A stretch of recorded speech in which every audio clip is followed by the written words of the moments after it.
Hello, everybody. Welcome back to the Story Darlings podcast. I am Sandra. And I'm Tara. And today we're doing a super fun episode, but we won't get into that yet. What have you been up to, Tara? So I have been watching the movie for this episode because I'd never seen it before. Which I'm shocked. I know. We'll get into later why I've never seen this movie. I have been watching, there's a new show on Netflix and it's very corny, so don't judge me, but it's called Pretty Smart. It's a house of, I don't want to say dumb people, but like they're like people smart, but like not, like they don't catch on very quickly. And so it's just a cute little like take on their different smarts. Also, not been doing a whole lot other than that, just kid life. That'll take me into my suite here in a little bit. But what have you been doing? Same. Mom life. I feel like that's every week, guys. Every week. Kids rule your life. It really is. And it's like, I only have one, so I don't even know how people like you do with like 2, 3 or more children. I guess October is just a fun month to be a parent because of Halloween.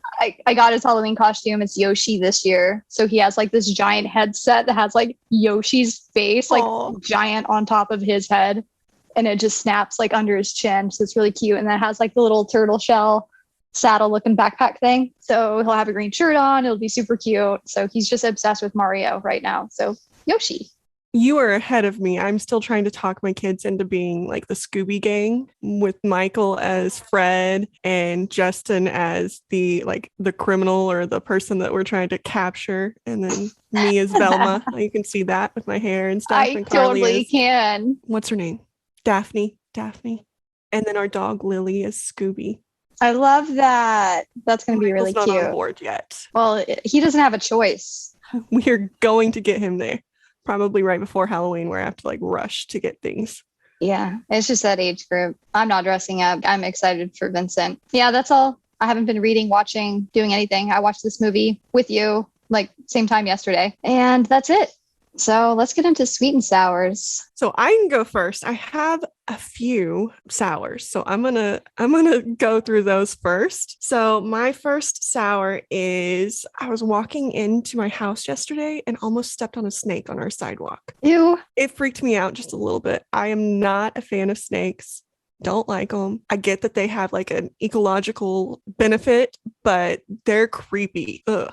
It was happy October. A happy moment for me almost, but it was a baby, so it was kind of cute. I don't know. It was just slithery though. So my other is, and this kind of goes along with our movie choice today, but Michael got his flu shot and all the little kids laughed at him because he cried. And I'm like, you little brat, stop making fun of him. He's 8. Mommy Bear wanted to come out and be mean to those little kids, but I didn't. Kids are just mean. They're kids. Yeah. They just emulate what they see. And then my sweet is Carly got back from her field trip and she had a lot of fun. Away from mom and dad for a little while, but had a lot of fun. And I got coins from Virginia somehow. She went to Tennessee on this trip. She brought home gifts for everybody. And my gift was coins from like the Shenandoah National Park. And that's not where she went. And so I was a little confused. You're like, where were you? I'm like, this is from West Virginia or one of the Virginians. I think it said West Virginia. Yeah. I might be that pretty smart where I'm not really smart right now, guys. What about you? Kind of a sweet and sour mixed in one is, the whole Bella drama, my old dog and all that stuff. Did get her to the vet. They checked her out. She, like a miracle, did not have a dislocated foot or broken or sprained paw at all. I wish I had pictures of what her paw looked like because it looked unnatural. It was freaky how far out her claws were and how they were like bent up. So I was very surprised. Literally, it was just, they said her paws were super flexible and she was like holding her claws out like so that they wouldn't hit the ground. Like a cat does? Yeah. So I was like, okay. So they cut her nails the appropriate length because I have not been cutting them short enough. But then they cut one too short and she bled all over the place, which was my whole thing, why I wasn't cutting her nails that short because I was scared of that happening. Yeah. That stopped bleeding. Do they look normal now? They do look normal. She is much quieter. walking around, but she did get blood on the couch. She likes to hop on the couch when no one's home, and she got blood on the white couch because you know me, I have to have the most difficult color. Well, and I was about to say, if you know Sandra too, this is like grating on her nerves so bad. Sandra is like the cleanest person in the world. And everything, like I don't know. I went to your house the first time. I'm like, she has a toddler. Do I? And in her house, not anymore. Like when you first moved back to Arkansas and like I came to your house, you had a toddler. And her house was everything in its place. I'm like, what kind of magic is this? That you have everything in your place with a toddler. It's just me being a psycho, a little neurotic. I guess if I wanted to talk about an actual sweet, I'm getting my hair cut. Ooh, short or just like a little off? Or like, I'm going to get at least a few inches cut off. So my hair is like constantly getting stuck in the car door or the sunroof or it's getting stuck in the seatbelt, and I'm tired of it. So I'm going to get several inches chopped off. So I got my hair cut like a couple of days ago too. I got my bangs. You can't really tell, but I got my hair cut too. I like the color too. That's my normal color, so woohoo. Woohoo. Hair stuff. Minus the grays that are coming in. My children like to point those out. They're super nice and loving, and they're like, Mom, you have gray streaks in your hair. I'm like, yep. One day they will know. Yep. I keep telling them it's their fault, so leave me alone about it. It is. And just the whole 2020 thing. Yeah. Yeah. Just life. Speaking of crazy life and 2020, let's jump into the episode because I have so much to talk about with this episode. So hit us with the topic. So we are going to be kind of doing a Halloween-centric episode today because we are getting close. As Sandra's mentioned, we have Halloween costumes, all of those things. This one's not a children's movie. It is Jennifer's Body. So it is a horror film, and I'll let Sandra tell you a little more about it. Yeah, just for a quick content warning, if you've seen Jennifer's Body, you know how inappropriate the language can be and some of the scenes in the movie. So Tara and I are going to be talking very freely about it. So there might be an F-bomb dropped or whatever body part word insert here. So just have to give the explicit content warning ahead of time. Mm-hmm. I love Jennifer's Body. I don't know how many times I've watched it over the last 12 years since it's come out. It's one of those movies, the more I watch it, the more I appreciate it and like pick out little nuggets of, I don't want to say wisdom, but it's just like it presents things in a way that just makes you rethink certain things about society and modern, like just interactions between stereotypical men and women. And I love how that's presented. But back to, yeah.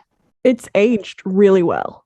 Oh, I think in well. 2009, it was not appreciated how it should have been. I'm saying this, I don't watch a whole lot of horror movies, and I didn't watch this in 2009 because I don't know, like I like my true crime, but if it's fake, I can't handle it. Like I get scared and all of that. And so Sandra is the only one who's gotten me to watch horror movies yet in my life. It has aged so well. Its content is, I don't know, more relevant today than I felt in 2009. Yeah, it wasn't even on my radar in a lot of that respect back then. Mm-hmm. I was just different phase of life, you know?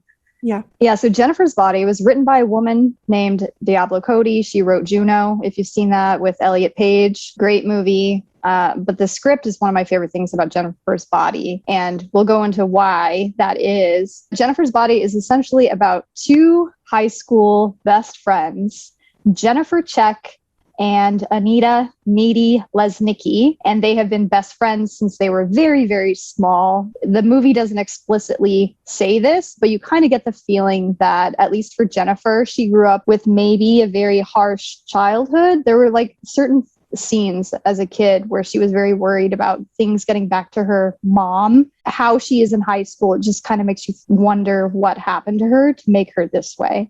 But it's about these two girls, Jennifer and Needy, and Needy has a boyfriend named Chip who has kind of a bigger role in the movie as well. Basically, Jennifer and Needy have a toxic friendship. It's not healthy. Jennifer basically gets Needy to go out with her one night to a bar, a tavern called Melody Lane, because there's this indie rock band called Low Shoulder that she is pining over the lead singer, who is played by Adam Brody. Things go to hell, like literal flaming hell. The bar burns down. Everybody dies. Needy and Jennifer get out of the bar, but Jennifer is kind of in shock, and the rock band also escapes. It's just a very suspicious thing altogether. And long story short, they take off with Jennifer in a van, perform an occultist sacrifice on her, thinking she's a virgin so that they can be a famous rock band. And because Jennifer is not a virgin, things go to the shitter real quick, and Needy has to decide what to do about her friend, because she becomes a man-eater, a literal man-eater, or a demon or succubus. And it's a very fun movie. So let's talk about it. Again, my first time watching it, so I was going in blind. And at first, my thoughts were that Jennifer seemed stronger than Needy from the very beginning. Like, she was pushing her around. And so I was like, has something bad already happened? Or are we getting to that point where something bad is going to happen? But I agree with you. They do not have the best friendship. They're not on equal standing. I feel like Needy is always the one to give, and Jennifer's always the one to take. Mm-hmm. But there was a cute line that Needy said, which is "Sandbox love never dies." And I thought that was really cute. And then Jennifer started being mean and tainted Sandbox love for me. It's interesting because Jennifer's Body came out a few years after Mean Girls did. And so it has a lot of that humor, but takes it to the extreme. But it's almost like the women and men roles are reversed in this movie. The men are being objectified and stuff. There's like conversation that Jennifer's having in Melody Lane where she's referring to like guys' genitalia as like sea cucumbers and stuff, whether they're like whether they're circumcised or not.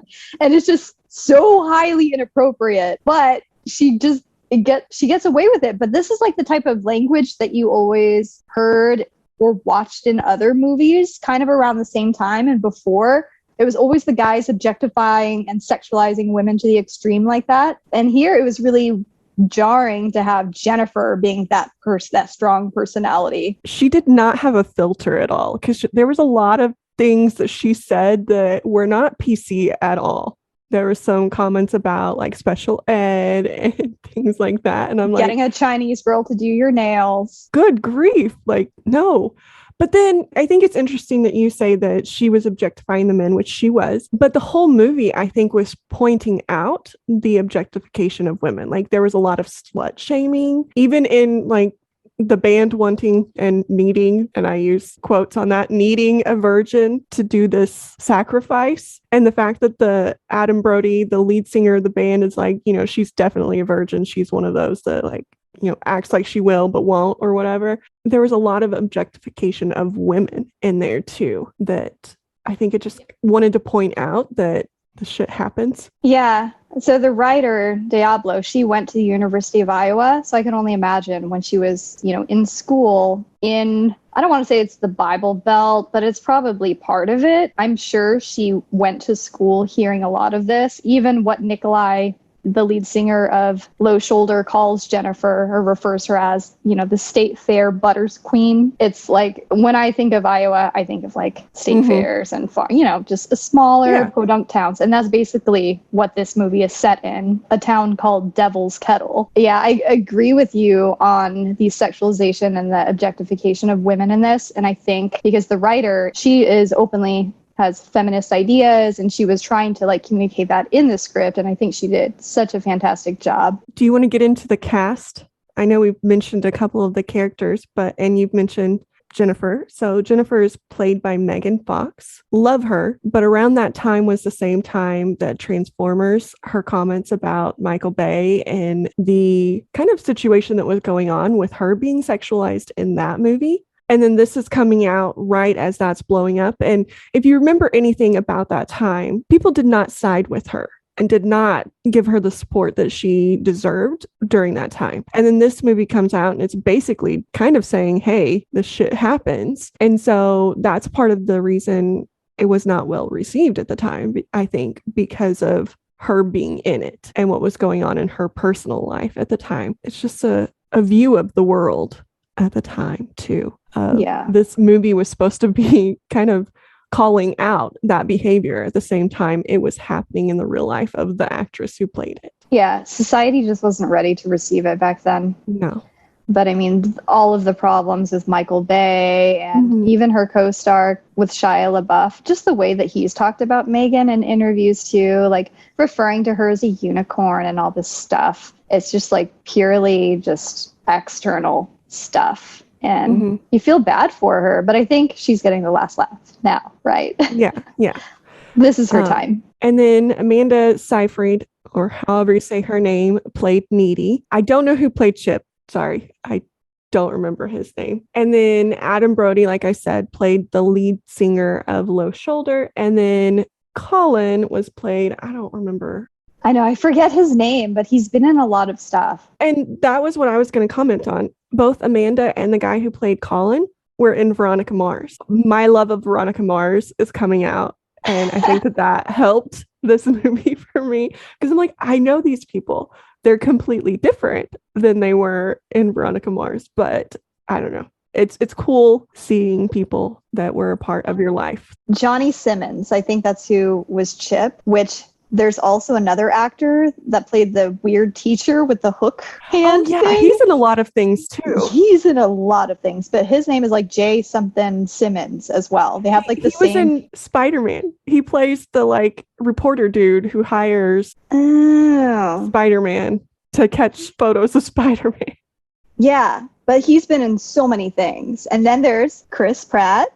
Who played a cop recruit. He was in the academy or whatever. He wasn't in it much, and I couldn't tell if he died or not. Oh, he totally did, right? I don't know, because she mentions later on when Needy says, I'm going to go to the police, Jennifer's like, go for it. I've got an in with the police, him. And I'm like, so that means he didn't die? Yeah. She was like if you still have an in, boinking the police department. Yeah. She did make that comment. It's such a good movie. There were so many nostalgic elements to it too. So like when Colin is lured to the abandoned house by Jennifer and there's like Akon playing in the background, yes. like it so took me back to college and spring break, Tara. There's just like so many like certain things that she was wearing, like little itty bitty sweaters and the lip gloss and all of this stuff, the music, it just reminded me at that time, like cringingly so.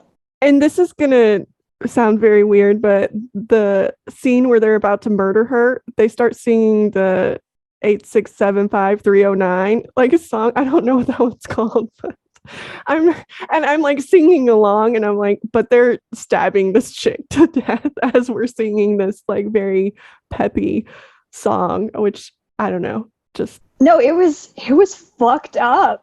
I'm watching this scene and it's like, it's a catchy song, but she is literally just getting heartlessly stabbed to death. Like there's 4 band members just standing around her at this random waterfall thing. It was interesting because when I was reading up on just the influences of the movie, there were a couple different things that popped up with the writer, Diablo Cody. So there was like a true crime story that happened on a murder of a high school girl in 1995, I think. The girl was 15 years old, and she was murdered by 3 classmates who were in a band called Hatred, and they thought that murdering her, as a sacrifice to Satan would let their band blow up and like help them get more talented and play better, which is basically the plot line of Jennifer's Body. I mentioned that I'm a true crime fan, and as I'm watching them abduct her, because that's what they did. She was in shock. They abducted her. As I'm watching them discuss whether or not she's a virgin, as I'm watching them take her to this remote location, I'm like, this actually happens. Creepily enough, there are people who get a joy or whatever out of murdering people. And at first I was like, oh, Adam Brody's character is pretty hot. Like I would have went for that when 2009 was happening. Like, he's cute. But then he murdered her, and I don't think he's cute anymore in this movie. He just was a psycho. He knew what he was doing was wrong and didn't care. Yeah. He was going to get his like outcome that he wanted. And the sad thing is that happens all the time. Yep. So it's like you think that this script and this whole premise of this movie is very like too outlandish, but it's actually real. Like the story I was referring to, that girl's name was Elise Poller. So that was the girl that was murdered. And these guys, like, I think they're serving life sentences now. But if you just look at pictures of them, they're so creepy. So I'm going to try and dig up that article and I'll link it in the show notes. But it's like this stuff happens. And it was for the reason of sacrificing a girl to Satan so that they could be famous rock stars. Which, now that I'm thinking of, I mentioned that I like the true crime, but I don't like horror movies. But maybe that's why I did like this one, because there were aspects that were true. And even so, yeah, this is a bit of horror, but there's so much like humor and dark humor in it. And to me, it's very similar to Supernatural because it balances the funny with the dark. Yeah. Like Jennifer was very snarky. And then Needy became snarky at the end. I'm like, go girl. I was so proud of her. So there was that true crime story, which happened, in the mid-90s, like I said. And then there's also this song called Jennifer's Body by the band Hole, which has Courtney Love. And that song is bizarre. I was listening to that yesterday, and it's actually pretty catchy. There's like the chorus. When it starts playing, you want to scream along with the chorus. It's that kind of song. I mean, the meaning is up for interpretation, but it's basically like Jennifer's body is kept in pieces, like in a box beside the bed. And it can be taken so many different ways. It's a really bizarre song. It's really catchy though. So I encourage everyone to just go check it out and listen to it with this movie, keeping that in mind. But it's so good. So there were obviously just so many different influences that Diablo had for this movie. I wanted to circle back on a comment that you made with like these guys having to pick out this virgin to do like a sacrifice. I feel like this movie did such a great job at turning all of these high school movie tropes on their head, it just nailed it so good. They get the supposed virgin, who is really just this inappropriate, toxic person, offer her up as a sacrifice, but she comes back to literally prey on all of the guys. I just love how that happened. I wanted to see her go after the band, though. I wanted her to go and continue her roadiness and go after them. Yeah. That's what I wanted to see. And it didn't happen the way I wanted it to. Well, I mean, it did, but eventually they got their just desserts. But like, that's what I wanted to happen. I wanted her to like those be the guys. But I don't know. All of the guys she picked seemed very sweet to me. They seemed like the ones that weren't causing a problem. And she didn't pick the guys that were. She didn't pick like the Chris Pratt that was like way older than her, but statutory raping her. She didn't pick the ones that were murdering her. She didn't pick the bad guys. She picked the guy that missed his friend. She picked the guy that was somewhat in love with Needy. She picked Needy's boyfriend. And I think she picked a lot of them because of Needy and her toxic relationship with Needy. Yeah, well, there was the poor innocent Indian exchange student. I know. Like all of these just harmless, just sweet guys. She preyed on that. It's interesting that you wanted her to exact revenge on Low Shoulder. Yeah. I love that Needy. I love her character arc. I love how she went from this meek girl just doing whatever Jennifer said to just going batshit crazy. I did love the ending. I was very satisfied with what happened in the ending. So I was kind of okay with her not going after them. But there were more bad people in that town, bad guys that had been stereotypical slut shaming or rapists or murderers or whatever. That I feel like the movie was a take on feminism. And that would have been better if she went after those guys that were causing a problem. One of the things that I really was juggling with was after, first off, the scene where Needy just lets these guys take off with her and the door closes on Jennifer, just sitting in the van in shock. That is such a sad, brutal scene. That was a tough scene to watch. Like, it was just so final. Like, And Sandra, okay, I wouldn't let any guys take you away. thank you. Like, Thanks, I wouldn't be sir. sitting there letting the door shut on you. I'd be like, no, you Even if can't it have was my friend who's in you shock. versus 4 guys. I'm feisty. Okay? They would be taking both of us. She just kind of sat there on the ground. And that's what we're talking about with her arc. She's just like a doormat, and she's so meek and powerless in the beginning of the movie. And the way that she gets her backbone and fixes things and exacts revenge, I appreciated that. But I mean, that whole scene with the door closing on Jennifer, it's like, okay, Needy, that's the last time that you saw your actual friend. Like, she's gone And you now. let it happen. You didn't do anything. Yeah. Like, you got her out of the bar, but then you didn't, like, she was obviously in shock. She could not function. I also found it very funny / I don't know, weird funny that she was trying to convince them that she was a virgin because she thought that that was the way out of it. Yeah. And what they actually wanted was her to be a virgin. Like, if she would have just told them, no, I'm not a virgin, they would have let her go and she would have been fine. That's a backwards slut shaming too. Usually it's they're calling you a slut and, you know, that's a bad thing. But in this case, being a slut would have been better. I'm trying to think of, there was like a scene, I mean, it's during the sacrifice and all this stuff, and she's like crying out, and then he just starts stabbing her over and over and over. Like, that true crime article I read, those boys stabbed that girl 12 times. Like, 12 times, just stabbed her. And the wounds, you know, after the autopsy, they were not life-threatening wounds, so she bled to death. And they came back to the scene of the crime and did other stuff to her body. It was just a really just disgusting, makes you sick kind of crime. But the parents, they tried to blame, they were really into the band Slayer. And so Slayer has a lot of lyrics, and they were trying to blame some song on encouraging them to kill this girl and offer her up to Satan. And so the parents of the murdered girl were suing Slayer. It got thrown out in court. And then they turned around and tried suing the record labels for it. And I'm like, this sounds like some crap that would happen in a small town, with just how these families are and how they think about things, like who they point the finger at. It was these boys. It was the boys. It was them. You know, there's no other excuse for it. The end, when she busts out of the mental hospital and just hitches her way over there. Which, I'm going to say one thing. I thought that the dude who was driving up was about to be like a sexual offender, or like he was going to try and kidnap her or something. And he was going to get a rude awakening because now she has demon powers. Yeah.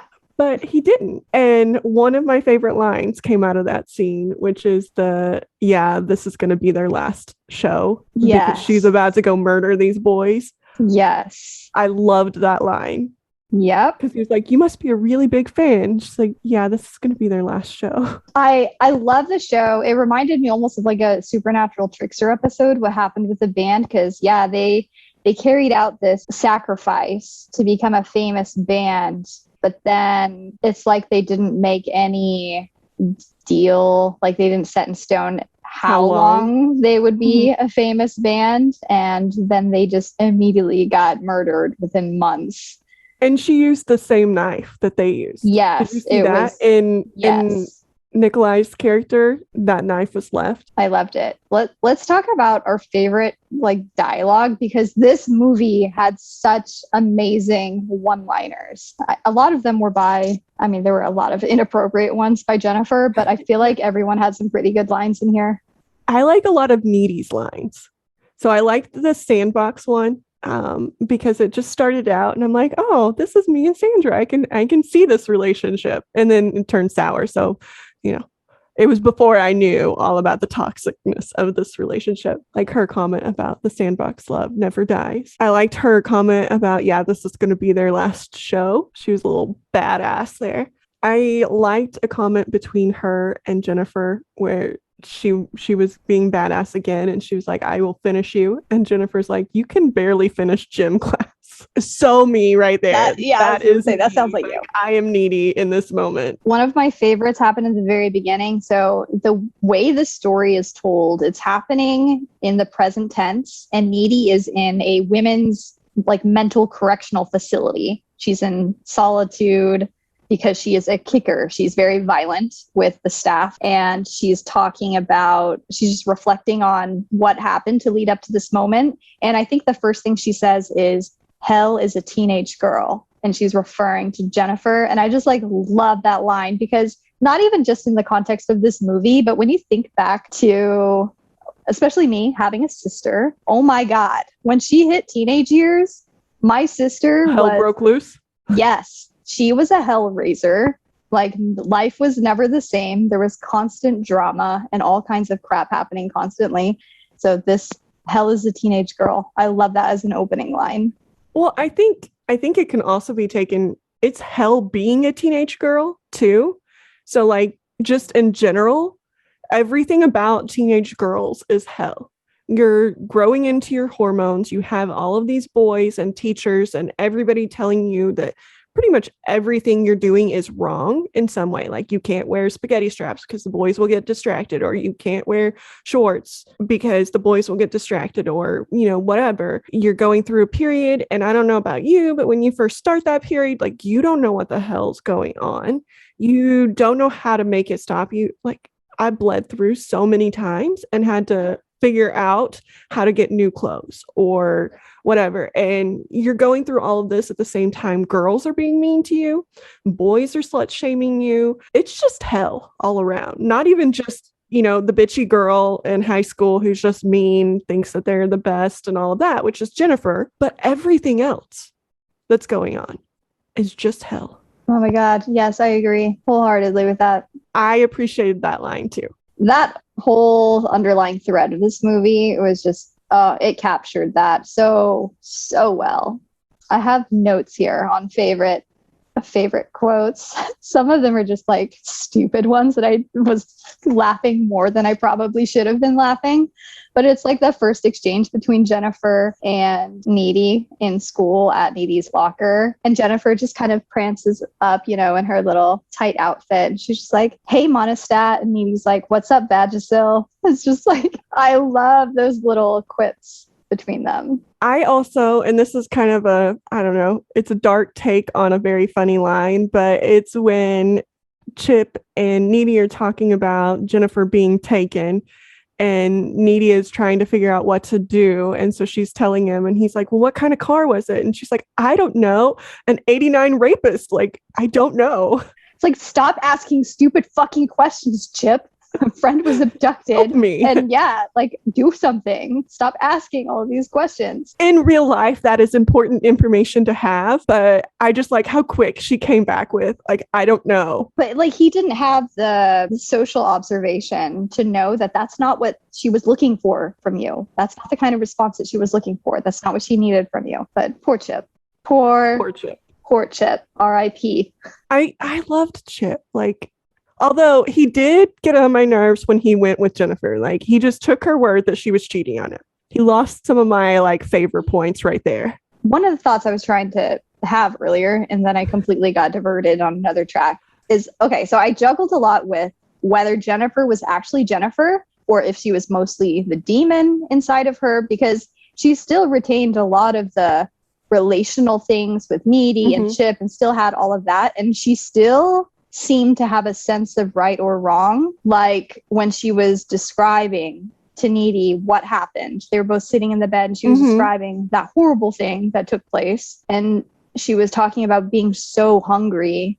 And when she ate that chicken out of the fridge, and then she was vomiting just because it wasn't what she needed. What she wanted. Yeah. So she was struggling with these things. I'm trying to figure out whether that first night when all this happened to her and she's just kind of stumbling around the street, how much of Jennifer was there? Was she slowly becoming more succubus, more demon? Like, what was going on? I hadn't thought about that, but yeah, you're correct. It seemed like she was more human that first night and lost her humanity as time went on. Yeah, there was a line that really struck me, and it made me so sad for her. She says, I think she was talking to Needy, maybe, but she goes, "I feel so empty inside." And this is after she's gorging herself on guys and all of this stuff. And she's getting all glowy and beautiful after eating these men and just kind of being, the top of her game in school. And then she has that line. She's just like, I feel so empty inside. And then there's that scene where she's sitting putting on makeup and she's just like wiping the makeup on and crying. And I'm just like, I felt so bad for her because it was such a relatable scene. How many times as a woman have you felt like shit and you just feel like you're literally putting a mask on to make yourself look happy and like everything is fine in it? Oh, that one hurt. And I wonder if that would have been the same. I'm assuming it would have had some truth in it even before she became a succubus. Yes. I feel like Jennifer as a person, even before the horrific things that happened to her, felt empty. And that's why she lashed out. And that's why she had to be the pretty face or all of those. I have a feeling she felt empty inside before that. Well, it's just how she treated Needy and the relationship. It's just a lot of people are asking or wondering why someone like Jennifer would even keep someone like Needy around her. And it's like, okay, did she do it just to make herself feel better about herself because Needy was such a weak person, like couldn't stand up for herself? I feel like Jennifer kept Needy around to somehow elevate herself. And I think Needy actually has some dialogue with Jennifer, like in that regard, calling Jennifer out about that. I think Jennifer probably felt bad about herself, and keeping somebody that she could feel worse about around made her feel better about herself. It's the quintessential teenage girl. Drag somebody else down so that you can feel better about yourself. And I mean, really just the world. Like, how many people do you see on Twitter or Facebook or whatever that feel the need to drag somebody else down to make themselves feel better? Especially in the last year when everyone's been isolated and just being on social media more, I feel like it was way more noticeable. For Needy, I believe she recognized all of this turmoil within Jennifer, like knew that Jennifer was struggling with her self-confidence and value in herself. And I think Needy felt an obligation as her longest friend, her best friend, to stick around and be that source of strength and that support system for Jennifer, even though it was not healthy for Needy at all. Which, by the way, and this is a part that I did not get in the movie. So when Jennifer and Needy are fighting at the end, Needy pulls off her BFF necklace. And it seemed to me that something happened there. Either Jennifer gave up, like real Jennifer, human Jennifer gave up, or that was a talisman for power for the demon or something, because right after that, Needy got the upper hand.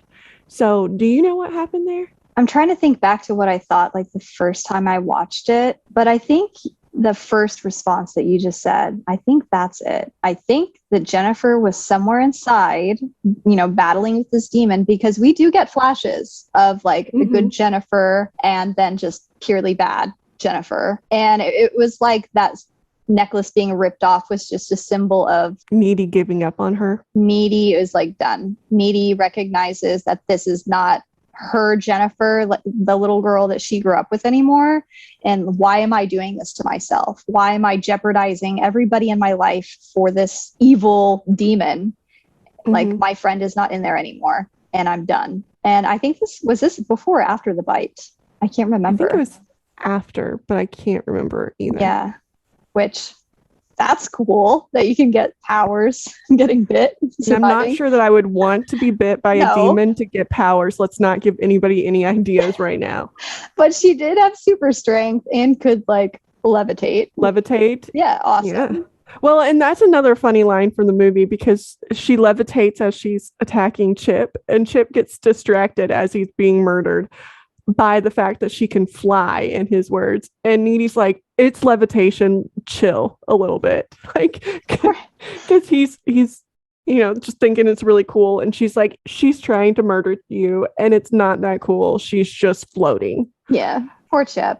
I went so back and forth with him, because there were certain things that he would say and I would just be like, really, dude? So like when Needy is describing how she needs to get ready to go out with Jennifer, but she can't wear this because like Jennifer always has to be the one that looks better. And if you like show your breasts, like it's not going to turn out well. So she decides to cover up the tatas.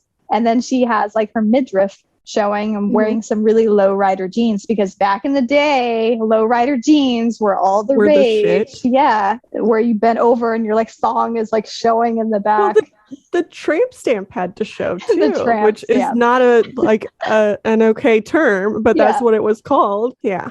Yeah. And so she's getting ready for this girls' night out with Jennifer, the Jennifer show. And Chip just looks at Needy and he's like, I can see your womb. Like, what the fuck is that? Like, womb? Really? Well, see, and I misheard that completely because I thought he said wound. And I was like, wound from what? I am so confused. It never registered with me before, but when I was watching it yesterday, I was like, huh. He just said womb, like she is purely a baby making machine. Well, and like I said, he lost points with me when Jennifer basically told him, oh, the reason she's so upset that Colin died, you murdered him. Okay, let's be honest here. But the reason she was so upset was because she was sleeping with him. And Chip, being an idiot who's been dating this chick for a while, is like, sounds plausible.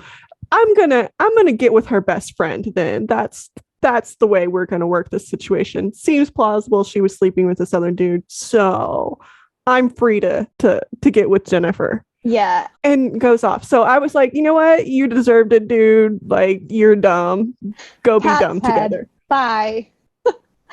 I think that was the genius of Jennifer's character, though. Like, she knows what people are really self-conscious about, and she preys on that. So she knew he was insecure about Colin, because Colin has just randomly approached Needy in the past and is like, kind of bashful and cute about just how he interacts with her, because he obviously has a crush on Needy, right? Yeah.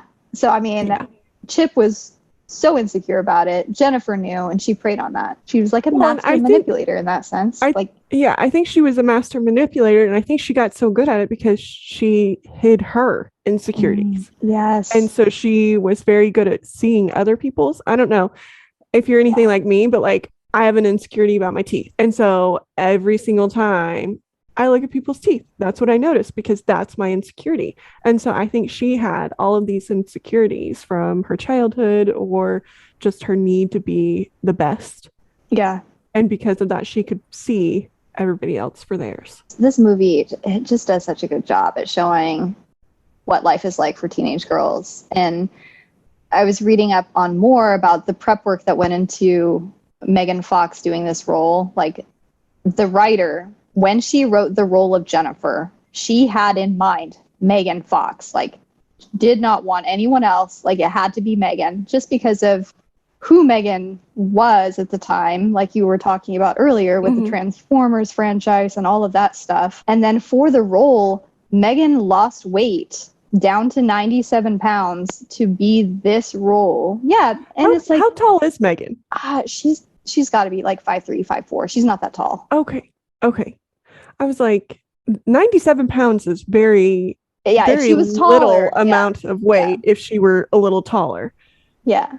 But it's like, she just went all out getting prepared for this role. Like, okay, what is a girl going to worry about and obsess over at this age, because of all of the external signals being thrown at her on what she should be and what she should look like.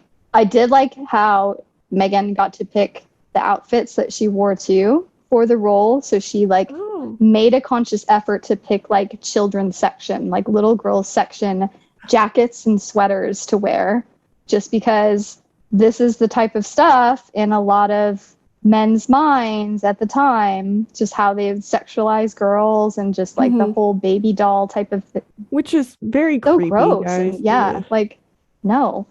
Like you said, this movie has aged so well. And I think it's like finally hitting its stride here, 2021. I think if it were put out in 2021, it would be a huge success. Yeah. Speaking of which, Megan is open to doing a TV series, so I know, fingers, guys, because I don't know how they would bring Megan's character back, because she obviously died. Like, I feel like they could make something happen. Like, she was a demon, so maybe like didn't get all the way dead. I don't know, I mean, I would be down for them to just redo it. I feel like Megan Fox has not aged a day whatsoever, so she could easily just like do it again. She's like, she just looks the best that she's ever looked in her life now. Yeah, like, I think that comes from her being happy in personal life too. But it's amazing what being with a different romantic partner takes some years off. And also money. She can go to the gym whenever she wants. She has a nanny. But can't anyone go to the gym or do a workout at home? I mean, you can do one at home, yes, but she also has the money to eat healthy. She has all the money to like hire somebody to be like, you should be doing this exercise, because I'll tell you, I do exercises and they do not do what I think that they are going to do. And then I get demotivated. I'm like, well, I didn't gain abs in 10 days, so. Aww. Sarah. Obviously, it's not working. What did you think of, like, there was always this weird sexual tension between Jennifer and Needy. What do you think that was? I don't think that there was tension in the one scene where they start making out. Like, I think that was past the level of tension. Yeah.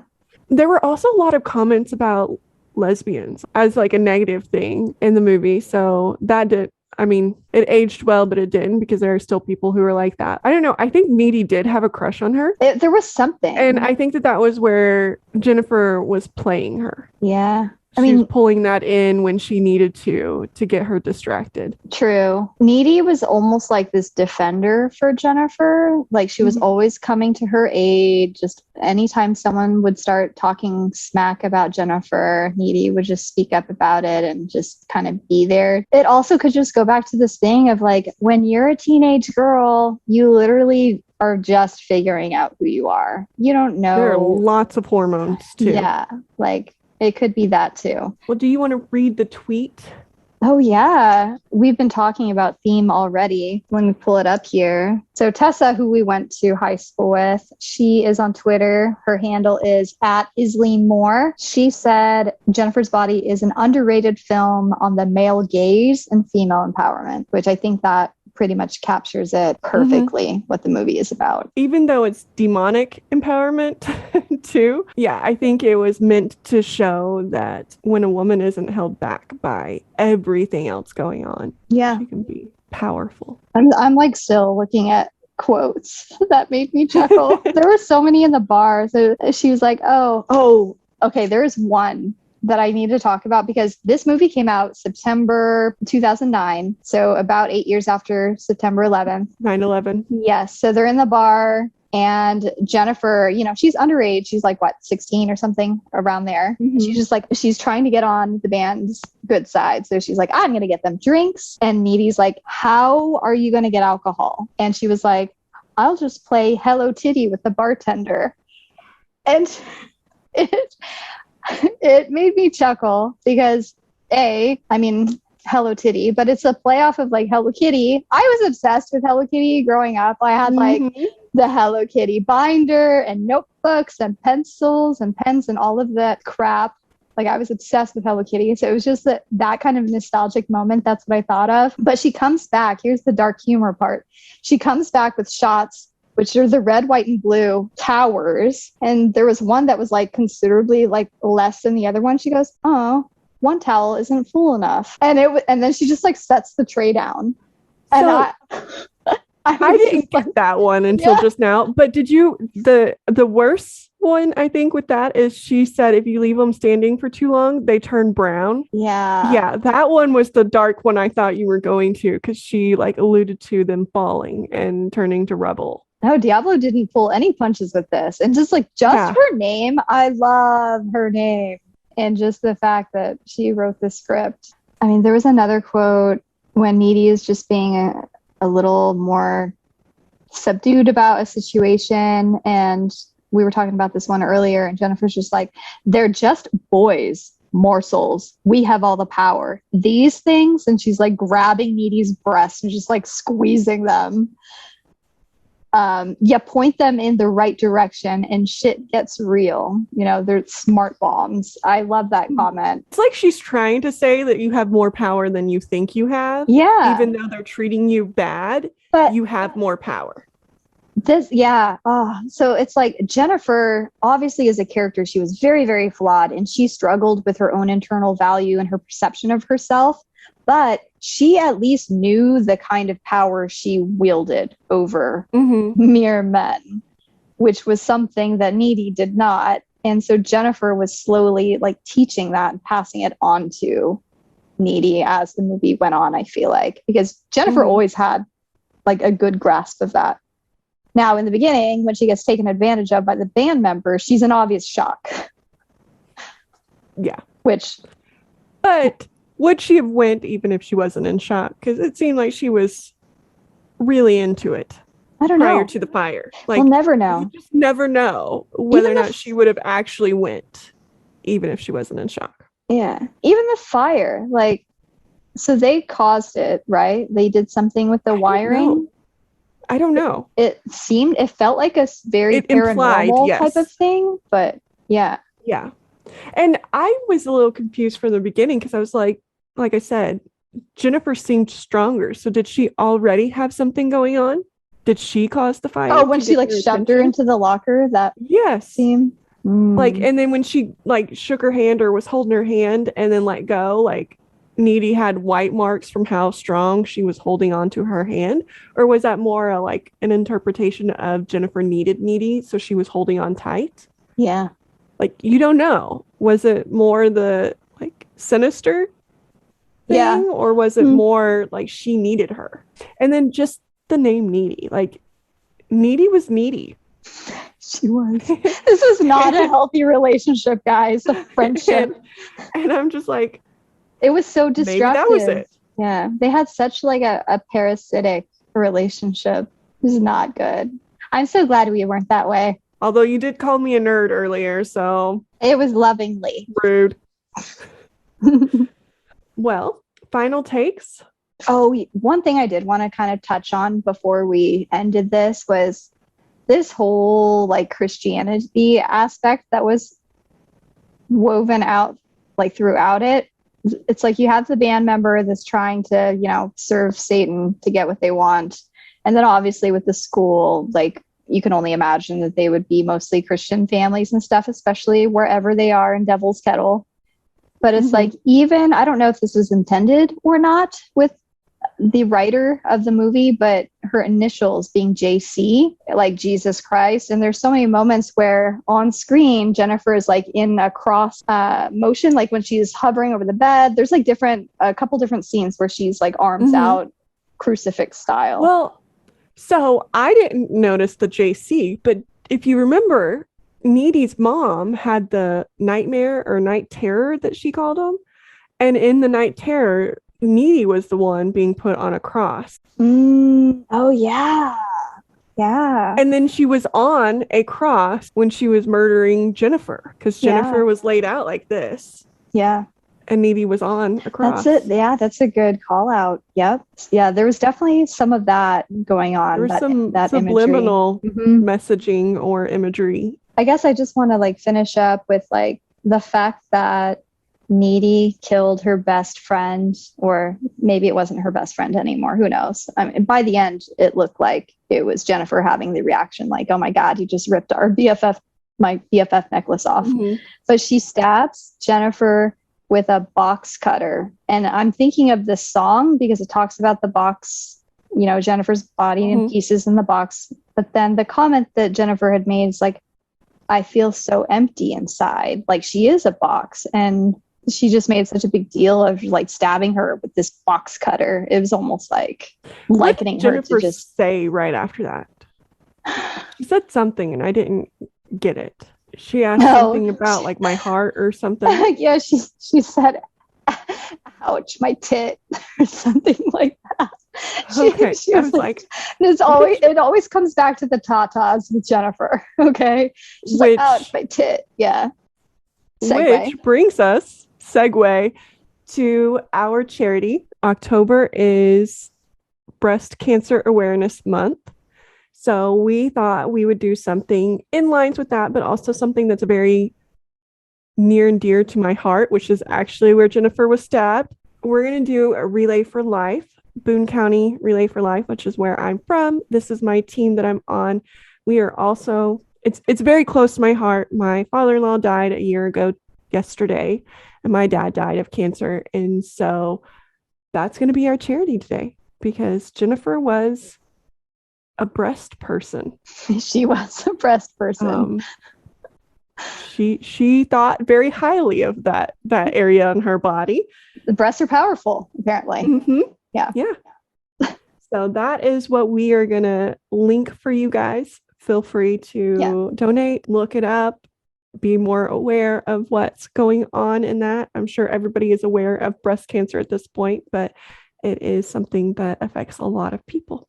Yep. I love that you kept that one local. All right. Well, I think we've pretty much said all there is to say. I mean, I could probably go on gushing about this movie or Megan Fox or anything of that nature, but we'll go ahead and shut it down now. Don't forget to comment, do our polls on Twitter. All of the social is just at Story Darlings. If you want to send us an email about things you want to hear about, send it to us at storydarlings@gmail.com and let us know. Yeah. If you're listening to this on Apple Podcasts, we'd love to get a rating or a review if you have a little bit more time. But any way that you support, it means a lot and it helps. So, all right. Thanks for listening. We hope you enjoyed talking about Jennifer's body and Halloween, by the time this comes out, it's going to be 6 days away or something. Yeah. Yep. So happy Halloween. Yay. Okay. Bye. Bye.